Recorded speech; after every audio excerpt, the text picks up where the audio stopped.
പ്രതിഭാഷ അഭിഭാഷകൻ ശ്രീ ആദിത്യൻ കൂടി ചെയ്യുന്നുണ്ട്. ശ്രീ ആദിത്യൻ, ശ്രീ എസ് കെ ആദിത്യൻ, താങ്കൾക്ക് ഒരു വക്കീൽ എന്നുള്ള നിലയ്ക്ക് ഇന്ന് ആഘോഷിക്കാനുള്ള ദിവസമാണ്. ആ, താങ്കൾക്ക് പക്ഷേ ഈ കേസിൻ്റെ സത്യം മൊത്തം അറിയാം അല്ലേ? ഒരു മനുഷ്യൻ എന്നുള്ള നിലയ്ക്ക് ഇന്ന് രാത്രി സമാധാനമായി ഉറങ്ങുമോ ആദിത്യൻ? 100 അല്ല 110% സമാധാനത്തോടാണ്. കാരണം ഒരാളെ ഫിക്സ് ചെയ്യുമ്പോൾ ഇങ്ങനെയൊക്കെ സംഭവിക്കുള്ളൂ. കേരള ചരിത്രത്തിൽ എത്ര കോടതികളിൽ, ഈ പോക്സോ കോടതികളിൽ ട്രയൽ കോടതി ഒരു കുറ്റവാളിയെ വെറുതെ വിട്ടിട്ടുണ്ട്? നിങ്ങളൊന്ന് ഒരു കണക്കെടുത്ത് നോക്ക്. ഭൂരിപക്ഷം കേസുകളിലും തെളിവില്ലെങ്കിൽ പോലും ഓർഡർ കൺവിക്ഷൻ ആയിരിക്കും. ഭൂരിപക്ഷം കേസുകളിൽ അപ്പീൽ പോയാണ് നമ്മൾ പ്രതികളെ വിട്ട് എന്ത് കണക്കിന് അടിസ്ഥാനത്തിലാണ് ആദിത്യൻ പോക്സോ കേസിൽ ഭൂരിഭാഗം കേസുകൾ പ്രതികളെ ശിക്ഷിച്ചു എന്ന് പറയുന്നത്? ഏത് കണക്കിന് അടിസ്ഥാനത്തിലാണ് സർ? കഴിഞ്ഞ ഒരു വർഷത്തെ പോക്സോ കേസിന് എടുത്തു നോക്കൂ. പൊതുവേ ഇല്ല. കഴിഞ്ഞ ഒറ്റ വർഷത്തെ പോക്സോ കേസിന് കണക്ക് മാത്രം എടുത്ത് നോക്കിയാൽ അറിയാം എത്ര കേസ് ശിക്ഷിക്കപ്പെട്ടു എന്ന് പോലെ. പോട്ടെ, നമ്മുടെ വിഷയം ഒരിക്കൽ പറഞ്ഞു പോകുന്ന സംഭവമല്ല. പോട്ടെ, പറയൂ. ഞാൻ പറഞ്ഞു വന്നത് ഇപ്പൊ അത്രയ്ക്ക് ബലമായ തെളിവുകളാണ് പ്രോസിക്യൂഷൻ നിരത്തിയിരുന്നതെങ്കിൽ സ്വാഭാവികമായും കോടതി എന്തായിരിക്കും തീരുമാനിക്കുക? ഇവിടെ പ്രോസിക്യൂഷൻ നിരത്തിയ തെളിവുകളൊന്നും യാതൊരു വിധത്തിലും പ്രതിയുടെ മേൽ വിരൽ ചൂണ്ടാത്തത് കൊണ്ടാണ് പ്രതിയെ വെറുതെ വിട്ടിരിക്കുന്നത്. കുറ്റവാളി എന്ന് ഒരു തരത്തിലും നമുക്ക് വിശ്വസിക്കാൻ കഴിയില്ല. അത് തെളിവ് ശേഖരിച്ചില്ല, അതുകൊണ്ടാണ്. അല്ലാതെ ശേഖരിച്ച തെളിവുകൾ വെച്ച് പ്രതിയിലേക്ക് എത്താൻ കഴിയാത്തതല്ല. 6 വയസ്സുകാരുടെ കൊലപാതകത്തിൽ രക്തസാമ്പിൾ ശേഖരിച്ചില്ല. 2ാം ദിവസം അന്വേഷണ ഉദ്യോഗസ്ഥൻ എത്തിയത്. ഒരു ഫിംഗർ പ്രിന്റും ശേഖരിച്ചില്ല. പോലീസിന്റെ കൊടിയ കുറ്റകരമായ അനാസ്ഥയുടെ ആനുകൂല്യമാണ് ഇന്ന് ആദിത്യന്റെ വിജയം. തീർച്ചയായും പോലീസിന്റെ കൊടിയ കുറ്റകരമായ അനാസ്ഥയുടെ വിജയമാണ് ഇന്നത്തെ ആദിത്യന്റെ വിജയം. നമ്മളൊരു കാര്യം മനസ്സിലാക്കേണ്ടത്, കോടതി 2 രീതിയിലാണ് ഈ കേസിൽ ജഡ്ജ്മെന്റിലേക്ക് പോയിരിക്കുന്നത്. ഒരു ഘട്ടത്തിൽ കോടതി പരിശോധിച്ചിട്ടുണ്ട് ഇത് കൊലപാതകമാണോ അല്ലയോ. 2ാമത്തെ ഘട്ടത്തിൽ ഈ പ്രതിയാണോ ഈ കൊലപാതകം ചെയ്തതെന്നാണ് കോടതി പരിശോധിച്ചിരിക്കുന്നത്. ഈ തെളിവുകളുടെ അടിസ്ഥാനത്തിൽ നമ്മൾക്ക് വ്യക്തമാവുന്നത് ഈ പ്രതിയല്ല എന്നത്.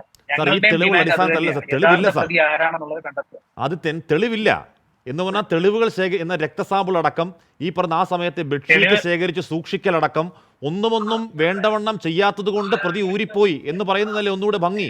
താങ്കളുടെ വിജയത്തിന്റെ പകിട്ടിനെ ഞാൻ കുറച്ച് കാണുന്നതല്ല. പക്ഷേ ഇതെല്ലാം ഞങ്ങളുടെ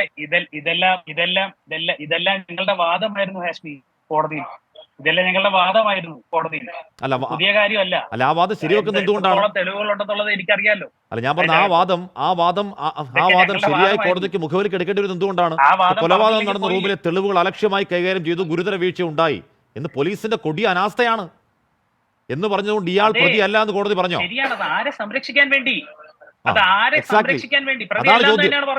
അതാണ് ചോദ്യം. ആരെ സംരക്ഷിക്കാൻ വേണ്ടിയാണ്?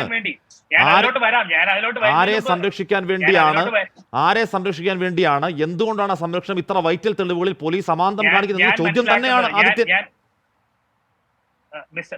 ഞാൻ മനസ്സിലാക്കുന്ന ഒരു കാര്യം, ഈ ഒരു കേസിൽ നമ്മൾ സാഹചര്യ തെളിവുകൾ അടിസ്ഥാനപ്പെടുത്തിയ ഒരു കേസാണ് പ്രോസിക്യൂഷൻ. ഈ സാഹചര്യ തെളിവുകൾ അടിസ്ഥാനപ്പെടുത്തിയ കേസിൽ പ്രതിയെക്കാളും മികച്ച രീതിയിൽ ഈ സാഹചര്യത്തിൽ എത്തിപ്പെടുന്ന വണ്ടിപ്പെരിയാറിൽ തന്നെ പ്രമുഖ രാഷ്ട്രീയ വനിതാ നേതാവിന്റെ മകൻ ഈ പെൺകുട്ടി മരിച്ചു കിടക്കുന്നതിന് തൊട്ടപ്പുറത്തെ മുറിയിൽ കിടന്ന് ഉറങ്ങുകയായിരുന്നു എന്നാണ് പറയുന്നത് പ്രോസിക്യൂഷൻ കേസ്. നിങ്ങളത് പരിശോധിച്ചു. ജഡ്ജ്മെന്റിൽ കോടതി എഴുതിയിട്ടുണ്ട്. എന്തുകൊണ്ട് അന്വേഷണം ആരെ സംരക്ഷിക്കാൻ വേണ്ടി? ആരാണ് ഈ സമയത്ത് അത്രയും 12:30 വരെ ഈ അർജുൻ കുഞ്ഞിനെ എടുത്തുകൊണ്ടിരിക്കുന്ന കുട്ടിയുടെ അമ്മ നമ്മുടെ പാനലിലുണ്ട്. 12:30 വരെ കുഞ്ഞിനെ എടുത്തുകൊണ്ട് നേരിട്ട് കണ്ട അമ്മ നമ്മുടെ പാനലിൽ സംസാരിക്കുന്നുണ്ട്. ആദിത്യൻ, 12:30ക്ക് ശേഷം കുട്ടി വേറെ പലരുടെയും കൂടെ ഉണ്ടായിരുന്നു. അതൊക്കെ തെളിവിലുള്ള കാര്യങ്ങളാണ്. 12:30ക്കല്ല ഈ സംഭവം നടന്നിരിക്കുന്നത്. 12:30ക്ക് ശേഷം ഒത്തിരി കാര്യങ്ങൾ നടന്നു. 2:30ക്ക് ശേഷം എന്നാണ് പ്രോസിക്യൂഷൻ കേസ് പോലും.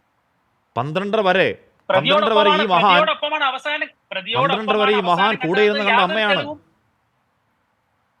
അന്ന് ഇത് നമ്മൾ മനസ്സിലാക്കേണ്ട ഒരു ലയമാണ്. ഒത്തിരി പേര് ആ സമയത്ത് അവിടെ ഉണ്ട്. ഒരാളല്ല അവിടെ ഉള്ളത്. ഒരുപാടധികം പേര് അവിടെ ഉണ്ട്. പ്രതിയിലേക്ക് വിരൽ ചേണ്ടുന്ന ഒരു തരത്തിലുള്ള കാര്യങ്ങൾ പ്രോസിക്യൂഷൻ എസ്റ്റാബ്ലിഷ് ചെയ്യാൻ പറ്റിയില്ലല്ലോ. അതാണ് നമ്മൾ പറയുന്നത്. എന്ന് പറഞ്ഞാൽ ഈ കുഞ്ഞിന്റെ സ്രവം ഇത്തരം കേസുകളിൽ ഏറ്റവും പ്രധാനപ്പെട്ട ശേഖരിക്കേണ്ട സ്രവം ശേഖരിച്ചില്ല, ബെഡ്ഷീറ്റ് സീൽ ചെയ്ത് സൂക്ഷിച്ചില്ല, ഫിംഗർ പ്രിന്റ് ശേഖരിച്ചില്ല. എന്റെ ചോദ്യം ആദ്യത്തിന് അതേ ചോദ്യമാണ്. എന്റെ ചോദ്യം ആദ്യത്തിന് അതേ ചോദ്യമാണ്. ആർക്ക് വേണ്ടിയാണ് പോലീസ് ഈ ഒത്തുകളിച്ച് ഈ പറയുന്ന തെളിവുകളൊക്കെ എന്താണ് ശേഖരിക്കാതെ കൊടി അനാസ്ഥ കാട്ടി എന്നേക്കുമായി കേസിനെ കൊന്നുകളഞ്ഞത്? ആദിത്യൻ, കേസിനെ കൊന്നിട്ടില്ല, കാരണം ഞങ്ങൾ ജീവിപ്പിച്ചെടുക്കാൻ പോവുക, ഞങ്ങൾ റീഇൻവെസ്റ്റിഗേറ്റ് ചെയ്യുക. ഈ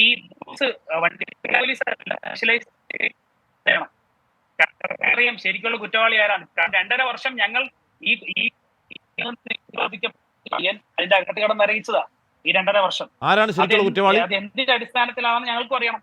അല്ല, ആരാണ് ശരിക്കുള്ള കുറ്റവാളി? പ്രൂവ് ചെയ്യേണ്ടത് ഏജൻസി അല്ലേ? അല്ല, താങ്കൾ പറഞ്ഞല്ലോ ഏതോ രാഷ്ട്രീയ നേതാവിന്റെ മകൾ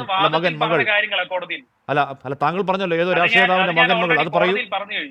അല്ല, അത് പറയൂ. അല്ല, സംശയത്തിന്റെ പുകമറ ഉണ്ടാകാതെ പറയൂ. അത് കോടതിയിലുണ്ട്, കോടതിയിൽ എന്റെ വാദത്തിലുണ്ട്. ഇല്ലില്ല, അത് ചാനൽ ചർച്ച പറയേണ്ട കാര്യമല്ല. അത് ഇനി റീഇൻവെസ്റ്റിഗേഷൻ ഡിമാൻഡ് ചെയ്യുമല്ലോ, അപ്പൊ പറഞ്ഞോളാം. റീഇൻവെസ്റ്റിഗേഷൻ ഡിമാൻഡ് ചെയ്യുമ്പോൾ പറയാം. ശരി, കുട്ടിയുടെ അമ്മയിലേക്ക് ഒന്നുകൂടെ പോകുന്നു. അമ്മ, അങ്ങനെ ഒരാളെ അറിയാവോ? അതിനപ്പുറത്തെ ലയത്തിൽ വേറൊരാൾ കിടന്നുറങ്ങുന്നുണ്ടായിരുന്നു എന്ന് ഈ പ്രതിഭാഗ അഭിഭാഷകൻ പറയുകയാണ്. അങ്ങനെ ഒരാളെ അറിയാവോ? ഇവര് പറയുന്ന ആ ദിവസം ആ ചെറുക്കന്റെ അപ്പന്റെ ചേട്ടന്റെ മോനെ ഈ ലേത്തിൽ തന്നെ ഉണ്ട്. ഈ ലേത്തിൽ തന്നെ അവനും ഉണ്ട്. ഇതെന്താ അവനെ പറയാത്ത?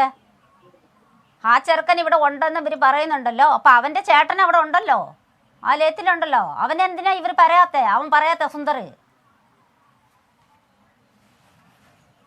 അവനെ മാത്രം എന്തിനാ മറച്ചു വയ്ക്കുന്നേ? ഈ ലേത്തിൽ എല്ലാ ആൾക്കാരും ഉണ്ടായിരുന്നു. അവൻ മാത്രമല്ല, ആ വീട്ടില് ആ ചെറുക്കൻ മാത്രമല്ലായിരുന്നു, പെങ്ങളുണ്ട്, പെങ്കൊച്ചുണ്ട് അവിടെ. പിന്നെന്താ, ആ തൊട്ട് മുമ്പിലല്ല അവന്റെ വീട്. ആ പ്രതിയുടെ ചേട്ടനുണ്ടായിരുന്നല്ലോ അവിടെ. അതിവര് പറയുന്നില്ല. മൂന്നാമത്തെ ദിവസം, എന്റെ കുഞ്ഞ് മരിച്ച 3-ാമത്തെ ദിവസം അവൻ ചേട്ടന്റെ മോള് പുറകിൽ കൂടെ ബാഗ് തൂക്കിയിട്ടോണ്ട് പോവുക. അപ്പൊ ഇവള് കണ്ടു കാണും ഈ ജനലിൽ കൂടെ അവൻ ഇറങ്ങിയത്. അവളെന്തിനാ ഒളിച്ചു പോയത്? സ്വന്തം പെങ്ങളുടെ കൂടെ 4 കൊല്ലമായി അവൻ സംസാരിച്ചിട്ട്. ഏതെങ്കിലും വീട്ടിൽ അങ്ങനെ സാർ കേട്ടിട്ടുണ്ടോ? കൂടപ്പിറപ്പിന്റെ കൂടെ 4 വർഷമായിട്ട് ആങ്ങളും പെങ്ങളും മിണ്ടാ നടക്കുന്നത്. അപ്പൊ അവൻ എങ്ങനത്തെവനാണെന്ന് മനസ്സിലാകത്തില്ല നമുക്ക്. ശരി, സിആർ ഇപ്പോൾ റീഇൻവെസ്റ്റിഗേഷൻ ആവശ്യം ഉന്നയിക്കുകയാണ് ആത്മവിശ്വാസത്തോടെ പ്രതിഭാഗം. അത് ബ്ലെസ്സിംഗ് ഇൻ ഡിസ്കേസ് എന്ന് പറയുന്നത് പോലെ വീണ്ടും ഈ കേസ് ഓപ്പൺ ആവാനും വീണ്ടും ഒരു അന്വേഷണത്തിലൂടെ പ്രതികൾ നിയമത്തിന് മുന്നിലേക്ക് വരാൻ സഹായകരമാകും എന്ന് വെറുതെയെങ്കിലും പ്രതീക്ഷിക്കാമോ സിആർ? ഇതിൽ വേണ്ടത് 2 കാര്യമാണ്. ഒന്ന്, ഈ കേസിന്റെ വിധി റദ്ദാക്കണം. വാളയാറിൽ നമ്മൾ ആവശ്യപ്പെട്ടത് അതാണ്. അമ്മ ആവശ്യപ്പെട്ടത് ഈ കേസിന്റെ വിധി റദ്ദാക്കുകയും അങ്ങനെ വരുമ്പോൾ ഈ പ്രതി വീണ്ടും ജയിലിലേക്ക് പോകും. അതാദ്യം ചെയ്യണം. എന്നിട്ട് ഈ കേസ് റീഇൻവെസ്റ്റിഗേറ്റ് ചെയ്യണം. റീഇൻവെസ്റ്റിഗേഷനോ ഫർദർ പേരെന്തായാലും.